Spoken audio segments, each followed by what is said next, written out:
How's everybody doing? We slept fast, I imagine. Let me start off with, 2 wins is not where we want to be right now. It's not good enough. I understand the frustration from fans, ownership, the people inside the building, and nobody's more frustrated than myself. And it starts with me, and I'm tasked with trying to get this organization going back in, the proper direction. And the standard is to compete, for championships year in and year out. And that's the plan moving forward. So, we're going to look at everything, whether it's free agency, draft, coaching, finishing, execution on the field, whatever it may be. We're going to look at all avenues in order to get this franchise back to where it belongs. As for the coaching changes we made earlier in the year, this is the first time I've spoke with you guys since we moved on from Coach Dayball and Shane Bowen.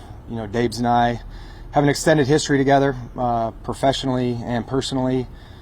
Difficult decision, but one we decided to make. And he's a great football coach, and he's going to be successful in whatever he does, after the New York Giants. I'll say the same with Shane. Appreciate everything Shane did for us. Tireless worker, good coach, good man, and wish him nothing but the best moving forward as well. As for the coaching search, we're going to do everything we can right now to support Kafka. That's our primary focus right now, is give Kafka everything he needs in order to succeed over these next 4 weeks, support him and his staff. At the appropriate time, we'll get into, potential coaches, research, and we'll do a thorough collaborative research and come up with the best coach to lead the New York Giants going into, 2026 season. As for the roster, I do believe there is a good young core to build around here, and it will be an attractive job for many coaches. And, I'm excited to get that process going, as we move forward.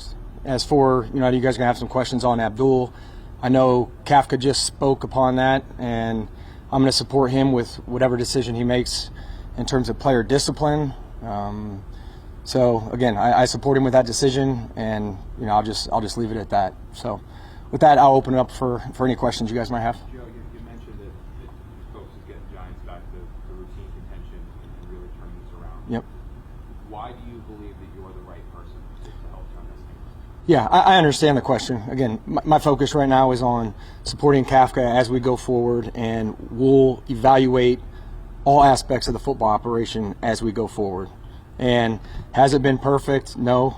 But I'm very confident in my staff, myself, and our ability to get this franchise back where it needs to go. Where does that confidence come from? You're 2-11 this time last year. You're saying you're close, and you're in the exact same spot now. So what gives you that confidence?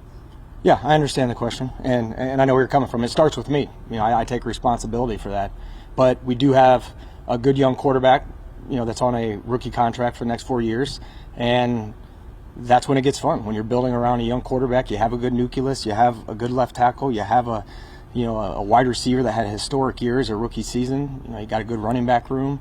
You got pass rushers. There's pieces in place, Dan, and I understand the question, and I do have confidence in our ability and our process to find the next coach to lead the organization. And again, I truly believe in that process, and I know we're going to get it right. Joe, what has ownership told you about your future, and have you been given any assurances that you'll be seeing a coaching search in next year? Yeah, again, our focus is going to be on supporting Kafka and his staff. Ownership will evaluate the entire football operation at the end of the season, as they should, and then we'll go from there. You mentioned ownership, frustration. What conversations have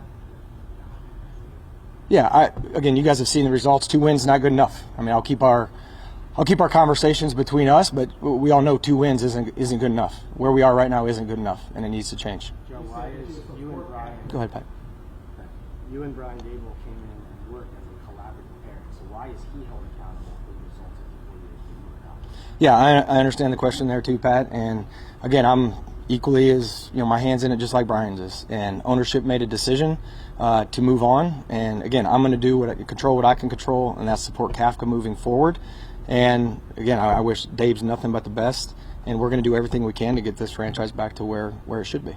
You said that you'll support Kafka in whatever decision he makes for that deal. But are you concerned that this could be a lingering situation? No. Why? I have a lot of faith in the people in the building and the resources that we have.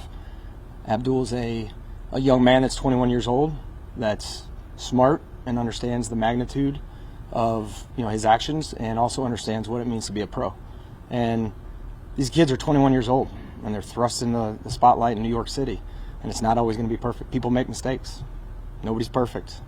And part of our job is to develop them as football players, but also as people, and we will continue to do that with everybody in this organization. What was your input on the decision to fire Dave? Again, that was a decision that ownership made, and I support them with the decision. And again, now we're supporting Kafka moving forward. Obviously, including that rule, you have there's players, on social media criticizing the coach. There's players not giving an effort, not getting benched. Does the program, the organization have an accountability? I'm not real familiar with who was any specifics on the criticizing the coaches or. Yeah, we're looking at single out the league, but the league tweet about Cap Jackson or Lions game or. Yeah. Again, like you try to, no different than firing off a text. Like you should probably take a deep breath in the heat of the moment.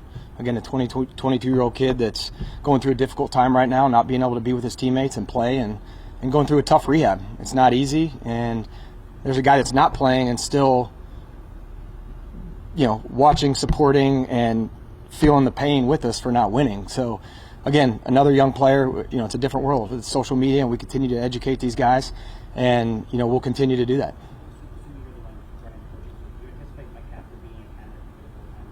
Yeah, Mike's going to get a real look. He's getting a real look right now. Hands-on. Had very good communication with Mike throughout the process. He's coached for 3 games. 2 of them we had leads in the fourth quarter. Guys were ready to go, and last night we didn't show up in all 3 phases, unfortunately. But I have a good relationship with Mike. He's a good coach, good leader, and again, he's getting an opportunity over these next 4 weeks to continue to lead the team. How would you evaluate Jaxson? Obviously, when you last spoke, he wasn't starting yet, but just you were high on him. Now that he's starting to play, how would you evaluate what he's done so far up to this point? Jackson's done a good job. I've been impressed with Jaxson. Offensive Player of the Month, Offensive Rookie of the Month in October. Played really well, for a rookie. Again, I know whether it's throwing the ball downfield, off platform, creating plays, the ability to extend plays, has been impressive. His leadership, his knowledge of the offense, he's exceeded expectations as far. He's done a good job. That said, how did you try to balance out now? Obviously, everyone's talking about it. Have you talked to him, or you talked to the coach about this? Hey, we need to protect him better. Or he needs to protect himself. How have you been involved with that conversation? Yes, and having just lived it in Buffalo, we've been through this before, and what makes these players great is, their toughness, their competitiveness, their desire to win. And you appreciate that about Jaxson, but you also have to be available. And try not to take the unnecessary hits. I would say last night was probably unnecessary, probably could have gotten out of bounds, and it's 3rd and 1, and instead we get a penalty, and he takes a shot, and now it's 3rd and 16. So there's a fine line, and what makes Jaxson great is his competitiveness, his desire to win, and that's the way he's wired. So you try to find a fine line between playing smart but also not taking away what makes them great. And he's not the only quarterback that scrambles. I mean, you guys watch this against Kansas City, and Patrick Mahomes is running all over the place. Jaden Daniels, Josh Allen, some of the best. Like, you can't be. There's very few that can be the pocket passer. That's just a statue in there these days. So just got to be smart when you can get down and not have to take hits and unnecessary hits. You got to take advantage of those opportunities so you can live to see another day. Joe, the perceptions out there regarding Jaxson that because of the video clips you guys maybe did in the summer back from the draft, where you were saying to Dave's, are you convicted in Jaxson, that the perception is that he was Dable's guy, that he wasn't your guy. What insight, what can you speak to that, the idea that Jaxson wasn't necessarily your guy, but it was the head coach that decided that he would be drafted? Yeah, and again, there's context to those. Again, there's hundreds of conversations leading up to that conversation in the draft room, starting, when we met with Jaxson at the Senior Bowl. So you could probably ask Jim Denton. He says the earliest 30 visit I've ever scheduled, was in January. He was already on our calendar. So Jaxson was a guy that was on our radar very early in the scouting process before, Daves was even aware of him because he was coaching. And anytime you're going to make a decision on a first-round quarterback, that's going to be an organizational decision. And it was an organizational decision.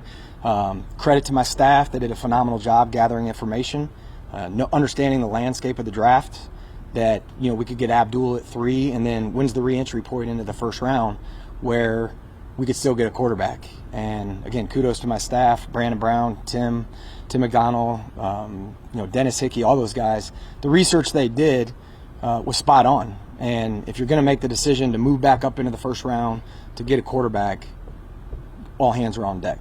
That was an organizational decision. We were all on board with it. And I'm glad we were able to do it. We didn't have to sell the farm to go up and get the quarterback. We were able to get him where we were. And, again, it looks like that pick's going to pay off. Joe, you believe, Joe, I'll get you a minute, Pat. If you've got better quarterback play, this team will win more games. I think it's obvious this team is getting better quarterback play than what three quarterbacks do. They can run not all the games. Yeah. And the record is still what it is.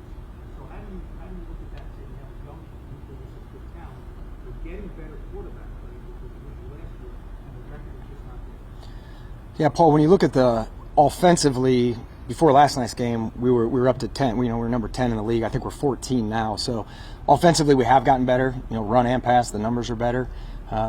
Defensively, I believe we were 30th last year at this time. That's with the addition of Abdul Carter, Paulson Adebo, Javon Howland, Chauncey Golston, Roy Robertson Harris, and we're in that same area, unfortunately. So to say I expected that, no. But again, it starts with me. We've got to do a better job. I didn't anticipate we would still be 30th in the league in defense at this point with the addition of those players, but we are, and we've got to do a better job of execution. We've got to do a better job of finishing games, and I've got to do a better job with the personnel. Joe, you mentioned where the roster is right now, right? In year 3 and 4, with the win total, right?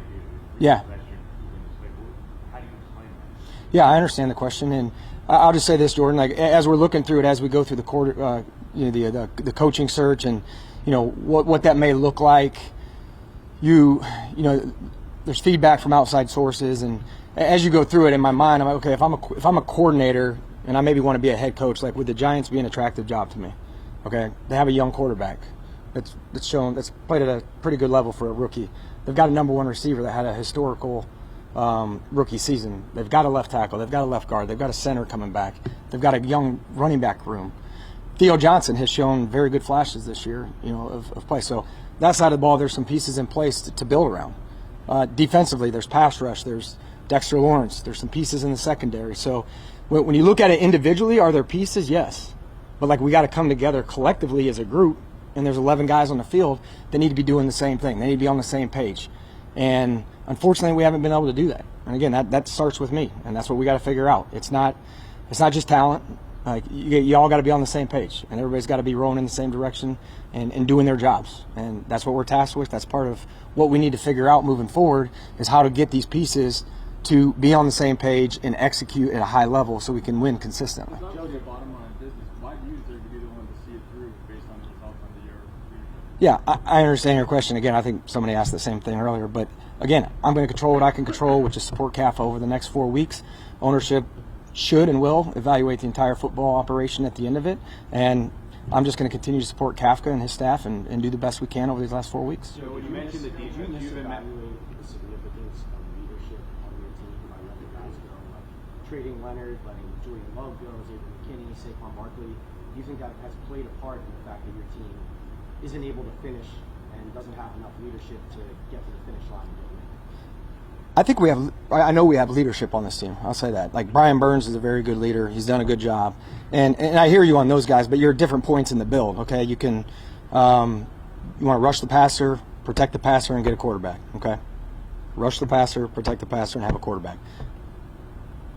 In the context of those decisions, if you bring somebody, if you bring back a safety, now you don't have a pass rusher. If you bring back a running back, you don't get Jermaine Illuminor. You don't get John Runyon. In order to be productive at some of those positions, it helps to have the other. So I understand the leadership portion. We do have leaders on this team. Offensively, Jaxson has stepped into that role. Scat is a future leader for us. Andrew Thomas has done a good job. Defensively, we've got guys. So leadership's always going to be important. And we try to have it in every room. Like, nobody talks about Chris Manhertz, but the development of Theo Johnson and Belly, Devin Singletary. A guy in that room that has really been instrumental in Scat and Tyrone Tracy's development. So they may be your best players don't always have to be your leaders. You would like them to be, but in today's day and age, it's getting harder and harder to find those guys. But we're always going to look for leadership, and again, specifically at the quarterback position, I think we have a very good future leader in Jaxson Dart. Joe, on the defensive side of the ball, you've invested a significant amount of resources in Yeah. whether it's draft picks, whether it's free agent dollars, players you've let go, but the guys that you've decided you want to turn the defense around. Mm-hmm. To have the defense be in the current state that it is, wildly underwhelming or underperforming at this point. Yep. I mean, what went wrong and how do you need to change? Because these are your guys. This is the guys the organization pinpointed to add, and it's been a failure to this point. Yeah, exactly. I mentioned it earlier. We were 30th last year. We're 30th this year with the addition of those talents. So we got to do a better job. We got to do a better job. Now, how close do you think this team is to competing truly? I didn't hear your first. How close do you think this team is to truly competing? We're 2 wins. We're not there. We got to do better. I mean, that is what it is. Like, we're 2 wins. So you said a couple of times about how Jaxson makes an attractive job, right? Do you have to take into consideration what Jaxson will find attractive in a head coach? You're going to take that into account if he has an opinion, but again, like, all due respect to Jaxson, he's been here for 9 months. Does you want to lean on him, and if it's an offensive mind or concepts or something, but you've got people in the building that have been doing this for over 20 years and networks around the league and know what it looks like and have been doing it for a long time. So I respect Jaxson a lot. We have great communication, talk to him about a lot of things, and as it gets closer, that's something we'll have conversations about. But again, the weight of the decision won't. I didn't mean to say that, we can have voices. Don't you say play matchmaker? Well, the entire team. It's not just offensively. Again, who can come in and lead the entire team? Offensively, defensively. Obviously, you do have a young quarterback, and that's going to be important. The development of Jaxson, that he continues to progress the way he has, and that's obviously going to weigh heavy into the decision. Joe, what do you view as your part in 5 wins in the last 30 games? You said it starts with me. Yeah. What specifically do you think you have failed on? How is it translated into losses on the field? Would you say? Is it drafting, the agency? How do you view it? Yeah, it's 5 wins the last 2 years, Pat. It's not good enough. It's not good enough. Like, you can go through. I'm not going to make excuses. It's not good enough. I don't want to go through individually, different scenarios. There's context to a lot of things, but it's 5 wins. It's not good enough, and we've got to get better. Would you agree it's fair to talk about the details of the building costs? Like, several coaches have lost their jobs now because they weren't good enough. So, what is your part specifically? Yeah, it's 5 wins, Pat, and it's not good enough. I understand your question, and I'm also a realist. I understand. It's what have you done for me lately? I've been in the league for 26 years, and it's not good enough. And we're going to look at the entire football operation, everything from free agency decisions, draft decisions, coaching, execution. What can we do better? What can we do better? Because there are pieces here. Why aren't we maximizing what we have? And that's what we're going to, that's going to be our mission this offseason, to figure that out. When you say, why are we not maximizing what we have? I think some people would say you don't have enough. So I'm asking, And that's fine. where have you erred in that as far as composing the roster, building the roster, keeping draft picks on the roster who have not contributed, who don't look like they're going to contribute in the future, and who create depth issues on the roster that seem to become glaring issues when these games are on? Well, I'll just say this, Pat. Like, nobody's perfect, and the chances of me batting 1,000 are gone because I've made mistakes. Okay, everybody's going to make mistakes, and we're going to get some things right. As long as you're learning from those mistakes and you reflect on the process in place and where you went wrong, and you can continue to get better, that's what's most important. And I'm better today than I was 4 years ago when I get this job. And a year from now, God willing, I'm standing here, I'm going to be better than I am today. And that's all I can do. That's all I can do. That's all my staff can do. We continue to evaluate the process. Where there's some things we did where we missed in our process, or we strayed from what we believe in, there's a chance that happened. Okay, lesson learned. Lesson learned. Don't make it again. But again, as you go through it, there have been a lot of decisions that have went right. Okay, so what can we learn from that? As long as we're learning and continuing to get better and don't make the same mistakes twice, then that's progress. And that's what we're going to continue to focus on, our process, to get this organization back where it belongs. Again, it's the gold standard. It's still the New York Giants, and the greatest city in the world. Flagship franchise, great ownership, young quarterback, Like, I'm excited about it. I'm excited about the guys who are here. Have I screwed up? Have I made mistakes? Absolutely. Absolutely. But I'm not going to make the same mistake twice. And we're going to continue to get better. And we're going to look at everything. Everything. Coaching, coordinators, strength. I mean, every single thing. Every part of the organization. And we're going to do everything we can to get this thing going in the right direction. Joe, are you prepared, Joe, if once these 4 games, once the season is over, if John and Steve and anyone else in ownership bring you into a room to prove to them, to convince them that you're the right guy to move forward as general manager here? Yeah, absolutely. Absolutely. Where did you stray from the process? Talk about, I guess, where it sounds like you've already kind of evaluated that. Yeah, sure. No, nobody focuses on what went wrong more than me. I'll just say that. Like, you're continually beating yourself up because these aren't. It's not like the head coach and hey, we didn't get it against. We didn't get it last night against New England, but I'm going to go. The game plan next week's going to kick. We're going to forget everything about what happened against New England. Like these are decisions that live on, and there's whether it's draft or free agency or hiring a coach. You got to live with those decisions. And again, we're just going to continually evaluate the process. And I know I'm not going to get into details, but there's some early on where we strayed from maybe what we believe in, and I've got to live with that. I've got to learn from it, educate my staff on what we can do better, and again with the people we have in the building, the collaborative approach, and we're going to get this thing right. We're going to get this thing right. We're just going to get it going in the right direction. What do you think of the possibility that a candidate might want to bring in? I mean, a coaching candidate might want to have their own team that they might not necessarily want to have a pre-existing general manager. Yeah. The calls we've gotten, I think we're going to be able to fill the job.